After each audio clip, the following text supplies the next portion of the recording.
y eso también hay que tener cuidado en hacer el comentario, ¿verdad? Porque lo he escuchado a nuestros compañeros, que al decir, bueno, se disminuye el número de habitantes para integrar un ayuntamiento, y esa es una visión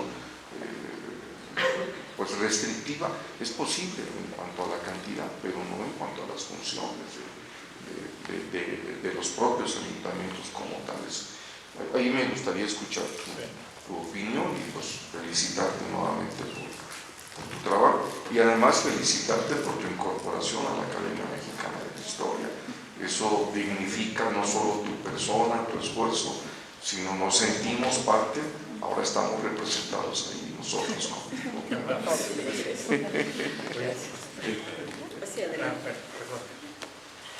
Gracias. Pues muy complacido, Juan, de escucharte como siempre, muy grato, muy enriquecedor tu charla, y además también comparto el escenario con maestros míos como nuestro Jaime, con el cual empecé a trabajar el tema de la Revolución Mexicana, otra guerra civil. Pareciera, como decía O'Gorman, de estos ciclos en donde dice que México se confiesa cada 100 años, ¿no? En efecto, hace 210 años una guerra civil, hace 110 una guerra civil, y pareciera que ahora en efecto estamos quizás percibiendo una especie de, si no de guerra civil, a lo mejor en estas categorías de una guerra de baja intensidad, sobre todo si nos vamos acercando en ciertos lugares, ciertas poblaciones, en algunas regiones de este país, ¿no? Quizás a la distancia no lo palpemos tanto, pero de verdad hay muchas poblaciones donde verdaderamente están viviendo un drama terrible, ¿no? Desmembramiento de sus, digamos, parámetros como sociedad civil, en fin, una ausencia de instituciones, desde luego. Pues muy interesante tu charla. Yo realmente quería preguntarte por una categoría más que pondría ahí en estos elementos, que es el de la violencia, el cómo se matiza el tema de la violencia, porque pareciera ser en efecto que producto de esta especie de interpretaciones de nuestra historia nacional, de la independencia a la actualidad, hemos vivido como una especie de ciclos de violencia orgánica, ¿no? Que se manifiesta en diferentes magnitudes, pero que finalmente ha estado ahí latente y que emerge en distintas circunstancias y en distintas manifestaciones. Entonces el tema de la violencia para mí es muy interesante, y al mismo tiempo un tema que bien recuerdo que fue motivo de algunas charlas con Eric Van Jong, el tema del reclutamiento, el cómo estas milicias, el cómo estas manifestaciones tanto de realistas como de comunidades que se fueron digamos afiliando o manifestando como realistas también se empiezan a manifestar como tales, es decir, en qué momento estas comunidades y estos grupos están convirtiéndose se están incorporando al movimiento, a la lucha, a la guerra.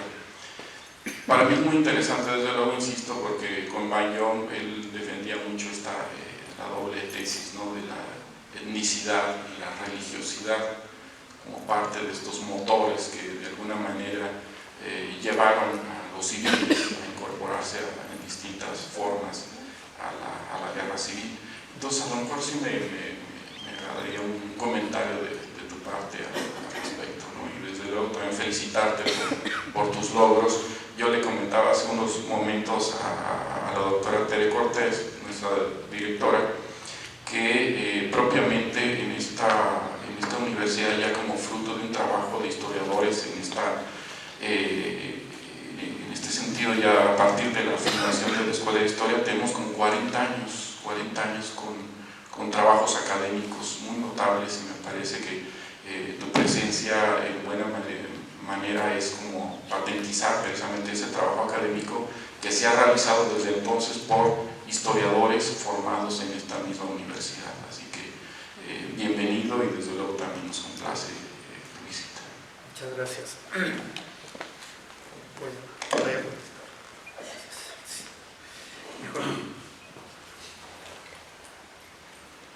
Son preguntas, espero no extenderme tanto, pero que sí requieren,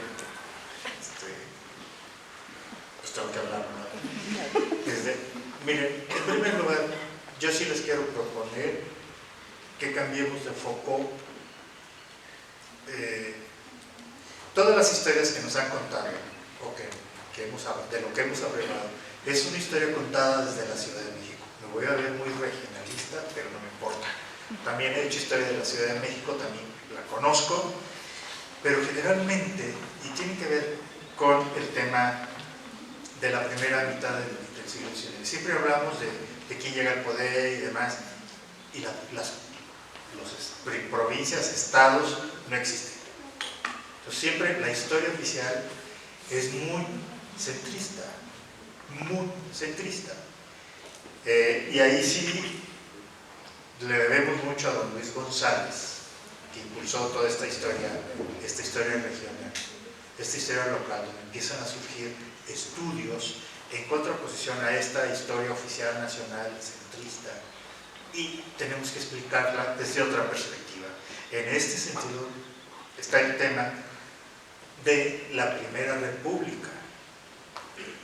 La Primera República no se ha estudiado como debe ser, y el doctor Jaime nos lo acaba de decir, porque tendrían que hacer un estudio de la ciudadanía en cada uno de los estados de la República. Por eso yo solo puse el ejemplo de Veracruz. Pero habría que hacer un estudio de qué es lo que pasa, y bueno, lo hemos hecho de alguna manera en el seminario de la doctora Josefina Vázquez, de cómo se establece el federalismo en cada uno de los estados. Recuerden que la Primera República federal gobierna estados, no gobierna ciudadanos. No hay una ley nacional para definir los requisitos para el otorgamiento de derechos políticos. No, es cada uno de los estados define cuáles son los requisitos para ser ciudadano, cuántos habitantes debe tener una población para tener un ayuntamiento, definen todo lo que es la política interior. Obviamente que esa historia, desde el punto de vista político de la historia oficial, no les interesa, nos interesa a nosotros, pero es una historia que tenemos que contar a partir de la suma de todas las historias que ocurrieron en los estados. Entonces, por eso mi intención del mapa y lo que les he estado explicando tiene que ver con esa intención. Vamos a explicar una historia nacional que sea lo más incluyente posible. ¿Y cómo lo vamos a hacer? A través de las instituciones más elementales, como son los ayuntamientos a nivel local, y cómo se va reconstruyendo esta estructura jerárquica política, que no lo otorgan de arriba para abajo. El liberalismo, precisamente, el derecho se construye desde la base de los ciudadanos, la autoridad, que es a la inversa del sistema monárquico, porque es el monarca el que define y otorga y demás, pero con el liberalismo se invierte, y yo creo que eso es lo que tenemos que recuperar. Obviamente el tema de la Constitución de Patzingán es un tema muy importante, pero que tiene un impacto político, pero lo sabemos que desde el punto de vista ya de su aplicación es muy difícil, es muy escurridizo, porque no en todos lados se aplica, pero además solamente algunos artículos de la Constitución, pero además se jura cuando la insurgencia ya va de picada. Y yo no es que sea cholinmalinchista, ni mucho menos, sino es que es Cádiz, pero ahí hay un pleito. Recuerdo hace años estuve en Jiquilpan en una reunión con nuestra embajadora, que estaba nuestra embajadora en Colombia, Patricia Galeana, y yo estaba hablando de esto, y ella se paraba del público: no es cierto, no le hagan caso, eso no es verdad, esa Patzingán, no sé qué. Le digo: oiga, no es de quién gana, los datos duros son los que hablan. Pero yo creo que las fuerzas insurgentes van a tener presencia, pero no Guerrero sigue en pie de lucha. Guadalupe Victoria en Veracruz, que es el que se nos olvida, Y ahí el PDF del Teatro de la Guerra está en internet, si no se los paso con mucho gusto. Y ahí vamos a ver otra historia de la insurgencia exitosa. Por eso yo hablo de, en este periodo es una insurgencia contenida, no derrotada, porque no es derrotada. De lo contrario, ¿cómo explicamos que Guadalupe Victoria se convierte en el primer presidente de México, ya de la República, ¿no? ¿Y quién es Guadalupe Victoria? Es un señor que nació en Tamazula, Durango, que bueno, una historia, pero él se va a formar bajo las tropas de Morelos, es un fiel seguidor de Morelos. Desde el 14 ya empieza a hablar de república como forma de gobierno. Y él va a controlar Veracruz, pero va a tener un vínculo muy fuerte con los intereses comerciales extranjeros. Entonces, por un lado, es el principal enemigo de Iturbide, porque él está planteando la forma de república. Él participa en el plan de Casamata, donde se decide que se convoca un congreso, donde se decide el establecimiento de la república, la destitución de Iturbide y demás, y forma de gobierno, y él se convierte en el primer presidente de México.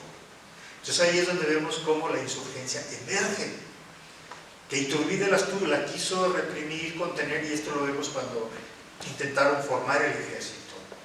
Iturbide le negó toda representación a la insurgencia, excepto a Guerrero y a Bravo, pero los demás, ya con Guadalupe Victoria, se incorporan al ejército.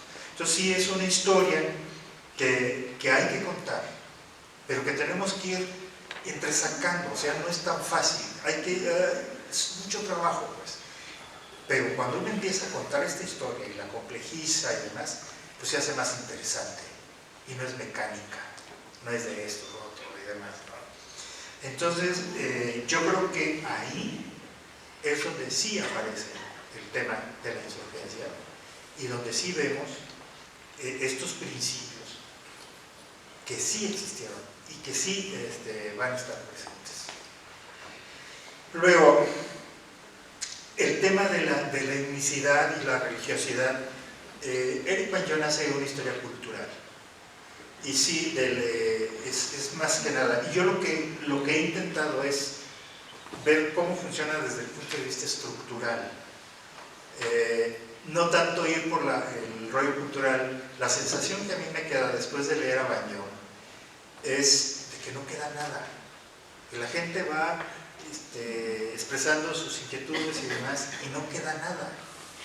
Entonces mi intención es decir, no, sí queda, y es la organización política de los pueblos, de las comunidades, y es sus reacciones, de cómo se plantan ante el Estado y ante todo lo que le es ajeno o hostil. Entonces, en ese sentido, yo no descalifico el trabajo de Manyón, pero sí él hace una historia cultural, no tanto política. Y sí, la violencia, insisto, en todas las guerras es extrema, y más cuando es una guerra civil, donde es todos contra todos, y ahí no hay códigos.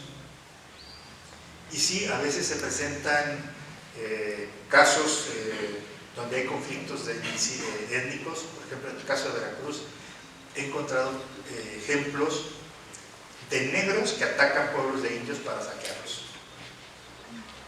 Entonces ahí viene, que es otro tema, pero no podemos meter todo en uno solo porque no nos alcanza la vida, ni la semana. Pero bueno, muchas gracias. No sé si tengan más temas. Muchas gracias. Si hay alguna otra pregunta, comentario.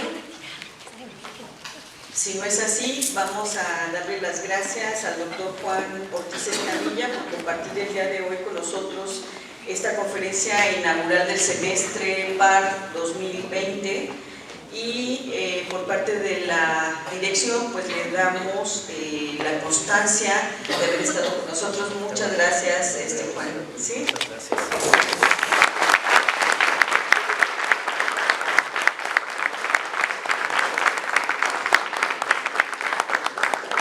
Los invitamos a todos, por favor, para que asistan el 12 a las 5 de la tarde.